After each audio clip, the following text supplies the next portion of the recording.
Okay, so welcome to Language Secrets. We have come out to Vigo today, or I've come out to Vigo to visit Fergus at his home. So, if you found your way to this video, it's probably because you've got an interest in languages. Either that or we've sent you the link. But the question is there really any practical use to learning, for example, how Latin words have evolved differently in Spain to how they evolved in France or Italy? Yes, is the answer.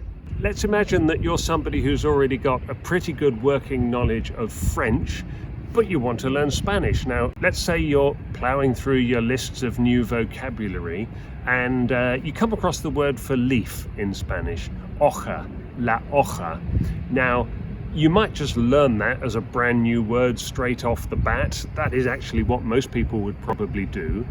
Or you could make the task easier and a bit more interesting by hitching this new word, la hoja, to your existing knowledge of the French word for leaf, la feuille, because these are two words that, although they look and sound very different, actually started out as the same thing. In other words, you could call it a classic language secret. What we're going to do is we're going to look at that word hoja and that word feuille and unpack them both, see what we can learn from them, because there's actually some interesting stuff in there. For a start, you've got that H at the start of hoja in the Spanish, which is a clue that there is very likely to be a word in French or indeed in Latin that's going to begin with an F. Admittedly, the H in the Spanish word is silent, but no matter, it's still there, and that is a clue that you can probably find this sister word or even parent word beginning with F in French or maybe in Latin.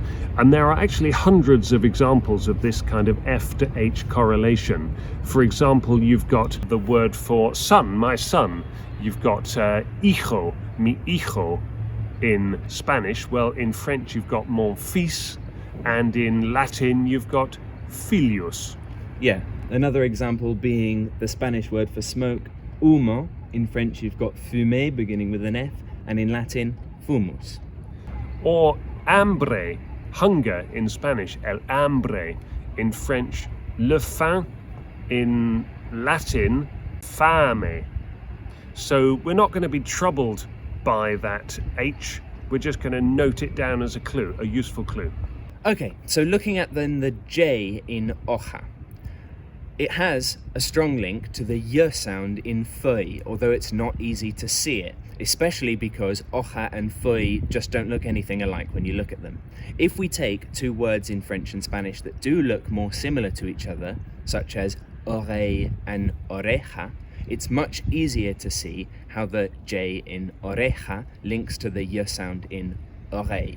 And that J sound linking to the Y sound is something that you see again and again and again. And like everything else that we've talked about in Language Secrets so far, it goes back to the Latin. So, looking at the Latin root word for hoja and feuille, and we've got the word folium. In Latin, where words have an L in the middle, in their sister languages, their daughter languages even, most of the time it has become a Y sound like in feuille. In Spanish though, it hasn't done this. It's become a more throaty consonant sound like in hoja, a bit like the CH in loch. Again, there are hundreds of examples of this. Take the Spanish word for work, trabajo. The French word travail. Hear that linking to the Y sound? They both come from a Latin word, tripalio. Or take the word for eye, el ojo in the Spanish. In French, l'œil. They both come from a Latin word that has that medial L partway through the word, and the Latin word was oculo. Okay, so back to hoja and feuille then. There's really only one bit we need to unpack now, and that's the vowel sound. In the Spanish hoja, the O sound has been lifted directly from the O sound in folium, but in French it's changed, it's become an sort of sound, feuille.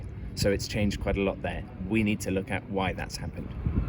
And I'm remembering here how when I was first learning French, I was a little bit confused by the sound you've got in a word like œil or feuille, because there's quite a lot compressed into that one little sound. I guess it's a diphthong actually. It's two vowel sounds that glide into each other. It starts off being and then it goes into e, ei.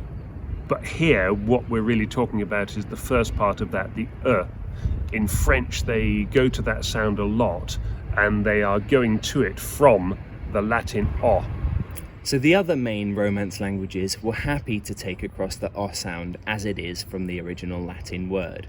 Let's look at oculo, for example. In Italian, it became occhio, carried that O sound again, occhio meaning eye. In Portuguese, olho. They were happy to do it, only the French became œil. Another example, folium. In Italian, it became foglia, and in Portuguese, folia. But in French, feuille. It's not the same, but it has come from the same root. This tendency of the French to change o in the Latin to is something that you see again and again and again. So the Latin word nova, for example, meaning new, becomes neuf in the French. And in verbs in particular, while you're conjugating, this change is happening again and again. So for example, the Latin portet, he can, becomes peut, il peut in the French, or the Latin morit becomes il meurt in the French, he dies. So these are really quite small changes, some of them not so much, but the point here is they can be really helpful to know if, for example, you already speak one Romance language and you're learning another. And even if it's not so much about speeding up the process of learning new words, this can really lighten the tedium of going about learning lists of words. So there you go. We will put full notes for this conversation into the description box. If you have liked it, please give it a like. Better still, please share it for the benefit of anybody else who may be interested in this slightly nerdy language stuff. That's it for now from Language Secrets. Thank you for watching. Cheers.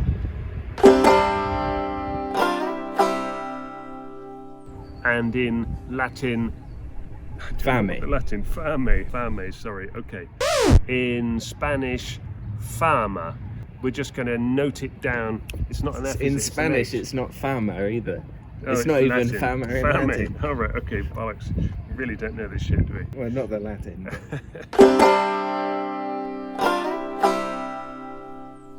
When you've got an L in the middle of the word, that's to say not at the start or at the end. Didn't need to say that. Middle, that doesn't mean the beginning, and that doesn't mean the end either. But indisputably clear. Yeah.